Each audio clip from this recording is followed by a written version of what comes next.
Британскиот производител на градежна и земјоделска механизација JCB повторно е во лов на рекорд, овој пат за најбрзо возило со погон на водород.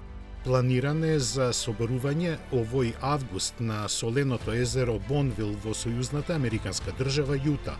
Таму JCB пред 2 децении постави брзински рекорд за возило со дизел мотор, кој и ден денес е актуелен. Согледувајќи ги предностите на новите технологии, во идниот нов рекордер, наречен Hydromax, се вградени два 4-цилиндрични мотори, кои со согорување на водород остваруваат по 400 конски сили.